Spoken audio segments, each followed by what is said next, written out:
हर हर महादेव। सोचो, अगर मैं आपसे कहूं कि इस वक्त, हाँ इसी वक्त, आपका बॉडी खुद को खा रहा है। डर लग रहा है, लेकिन सच ये है, आपका बॉडी हर रोज दो काम करता है।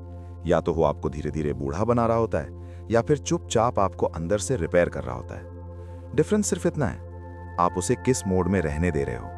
आपने कभी नोटिस किया है, कुछ लोग 50 की एज में भी 30 के लगते हैं, skin tight, energy high, mind sharp, और कुछ लोग 30 में ही थक जाते हैं। क्या ये सिर्फ जेनेटिक्स है या कोई हिडन सिस्टम है जो काम कर रहा है? मॉडर्न साइंस ने इस सवाल का जवाब ढूंढने में सालों लगा दिए, और जब जवाब मिला तो नोबेल प्राइज मिला। लेकिन शौक यहां है, जो चीज लेबोरेटरी में माइक्रोस्कोप के नीचे डिस्कवर हुई, वो हजारों साल पहले हमारे वैदिक सिस्टम में लिखी जा चुकी थी।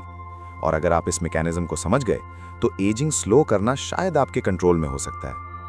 अगर आपको ऐसे ही साइंस और वैदिक विजडम के हिडन कनेक्शंस जानने हैं, तो अभी इस ऑरेंज पीडिया चैनल को सब्सक्राइब करो, वीडियो को लाइक करो और शेयर करो उन लोगों के साथ जो हेल्थ को सीरियसली लेते हैं। क्योंकि यहाँ हम सिर्फ मोटिवेशन नहीं देते, यहाँ हम आपको वो नॉलेज देते हैं जो लाइफ चेंज कर सकता है। अब चलिए वापस आते हैं असली राज पर। सबसे पहले समझो एक वर्ड, ऑटोफेजी। सिंपल लैंग्वेज में ऑटो मतलब सेल्फ, फेजी मतलब ईटिंग, सेल्फ ईटिंग। सुनने में अजीब लगता है, लेकिन यही प्रोसेस आपको बूढ़ा होने से बचाता है। जब आपका बॉडी कुछ टाइम तक फूड नहीं लेता, तो वो पैनिक नहीं करता, वो एक्टिवेट करता है एक एंशिएंट सर्वाइवल सिस्टम। बॉडी के अंदर जो डैमेज सेल्स हैं, जो वीक प्रोटीन्स हैं, जो टॉक्सिक वेस्ट जमा हो चुका है, बॉडी उन्हें तोड़ता है, रिसाइकिल करता है और उनसे नया हेल्दी स्ट्रक्चर बनाता है। जैसे घर की सफाई। अब सोचो, अगर आप दिन में 4-5 बार खा रहे हो, रात को लेट नाइट स्नैक्स, सुबह उठते ही चाय बिस्किट, तो आप बॉडी को कब मौका दे रहे हो सफाई का?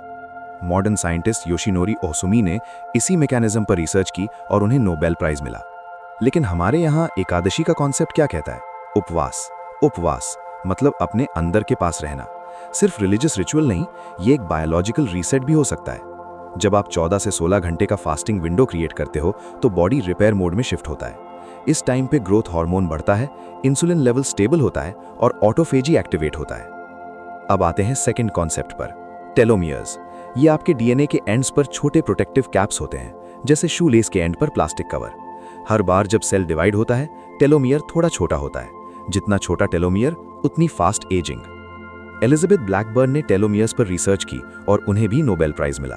उनकी रिसर्च ने बताया, stress, poor lifestyle, constant eating, lack of sleep, ये सब टेलोमियर को फास्ट श्रिंक करते हैं। अब सोचो, हमारे योग सिस्टम में क्या एम्फेसिस है? Pranayama, meditation, early sleep, controlled food, ये सब टेलोमियर प्रोटेक्ट करने वाले फैक्टर्स हैं। क्या ये कोइंसिडेंस है या फिर हम अपनी ही नॉलेज भूल चुके हैं? अब तीसरा कॉन्सेप्ट, राइबोसोम्स। ये बॉडी के प्रोटीन फैक्टरीज हैं। अगर राइबोसोम्स फॉल्टी प्रोटीन बनाते हैं, तो बॉडी वीक होता है, इन्फ्लेमेशन बढ़ता है और एजिंग फास्ट होती है।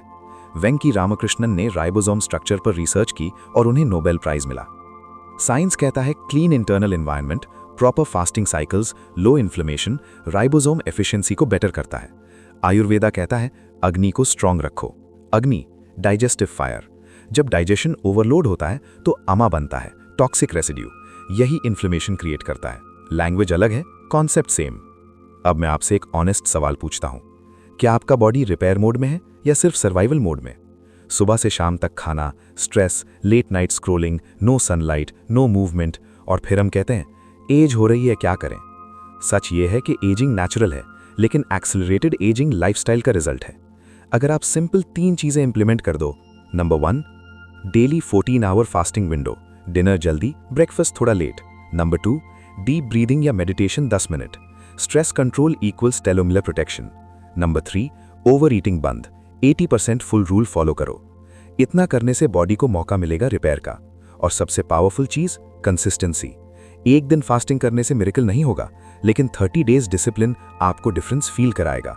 Energy level, skin clarity, mental sharpness. ये मैजिक नहीं है, ये बायोलॉजी है, और बायोलॉजी नेचर के रूल्स फॉलो करती है। लेकिन एक वार्निंग भी है, extreme fasting, random internet diet या मेडिकल कंडीशन इग्नोर करना ये डेंजरस हो सकता है। हर बॉडी अलग होती है। नॉलेज का मतलब एक्सपेरिमेंटेशन नहीं, समझ के इंप्लीमेंट करना है। अब मैं आपसे एक छोटा सा इमेजिनेशन एक्सरसाइज करवाना चाहता हूं। आज से 10 साल बाद का वर्जन इमेजिन करो। 2 पॉसिबिलिटीज हैं। पहला version, energy low, medicines, stiffness, regret. दूसरा version, light body, active mind, controlled habits, self respect. ये दोनों फ्यूचर आज के डिसीजन से बनेंगे। एजिंग को रोकना शायद पॉसिबल ना हो, लेकिन उसकी स्पीड कंट्रोल करना शायद हमारे हाथ में है। और अगर साइंस और एंशिएंट विजडम दोनों एक ही डायरेक्शन पॉइंट कर रहे हैं, तो इग्नोर करना क्या स्मार्ट डिसीजन है? अब यहां एक इंटरेस्टिंग चीज करता हूं। कमेंट सेक्शन में सिर्फ एक वर्ड लिखना, रिपेयर या निग्लेक्ट।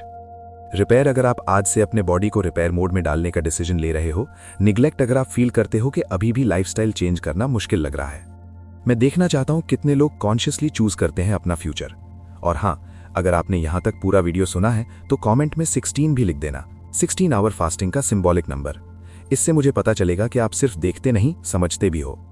अगर आप चाहते हो नेक्स्ट वीडियो में हम डिटेल में ब्रेक डाउन करें exact fasting structure, Ekadashi science और बिगिनर प्लान, तो वीडियो को लाइक करो, शेयर करो और चैनल को सब्सक्राइब कर लो, क्योंकि यहाँ हर वीडियो एक लेयर रिमूव करता है और आपको आपके असली पोटेंशियल के करीब ले जाता है। याद रखो, बॉडी दुश्मन नहीं है, बॉडी इंटेलिजेंट है। सवाल सिर्फ इतना है कि आप उसकी लैंग्वेज समझने के लिए रेडी हो। डिसीजन आपका है, रिपेयर या निग्लेक्ट।